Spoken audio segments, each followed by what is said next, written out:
Кој и што е причината што 19-годишната Станка Михајлова во моментов е во инвалидска количка? Свекорот на Станка, Велибран Стојанов, вклучувајќи се во живо на социјалната мрежа Facebook, јавноста е воведа во нивната приказна, потенцирајќи дека по порадувањето и царскиот рез извршен кон крајот на јуни во Штипската болница, неговата снаа не може да се движи. Министерството за здравство ќе утврдува евентуална лекарска грешка и најавија вонредна инспекција.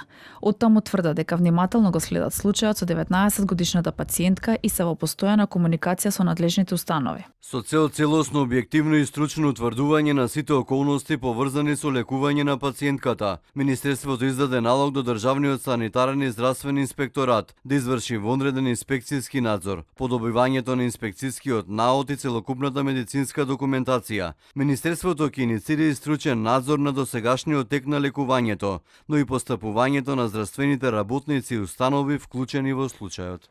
Стојанов за телевизија 24 вели дека изминатиот период постојано биле препраќани од една во друга болница, а по одреден период била пуштена да оди дома. Тој вели дека по објавата на видеото неговата снаа во моментов е во болница. Првно ја однесовме тука во Струмица во гинекологија.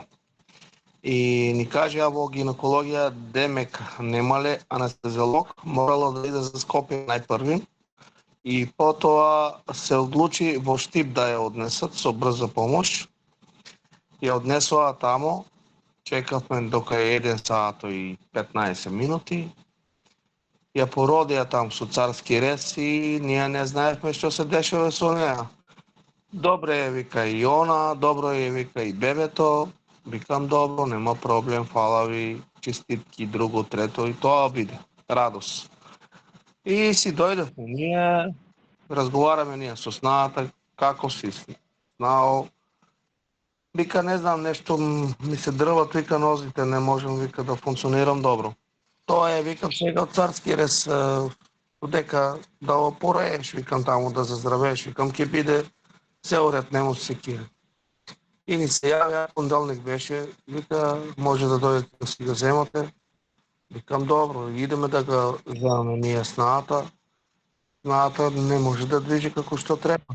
Тој посочи дека после толку многу прегледи и препраќање од болница во болница, на крај им било кажано дека Станка ќе остане неподвижна. Семејството бара одговорност и одговор на прашањето. Зошто? Вчера не сакаа во Штип во неврологија да ја примат, ја негираа да си дојде дома. И јас исто пак така опалив лајф и тој што им там болничаро им каже човекот почнува пак со лајфови, не правете така и некој директор или што е, им се јави им каже одман да ја преимат. И ја преимаа во неврологија и после ме викнаа да ме смируваат. На семејството на Станка му посочиле дека доколку не помогнат физикалните терапии, ќе треба да биде испратена во Турција или Германија. Реакцијата на здравствените власти доаѓа од како Стојанов беше приморен да ја каже маката на социјалните мрежи, а по бурните реакции на јавноста реагираат институциите.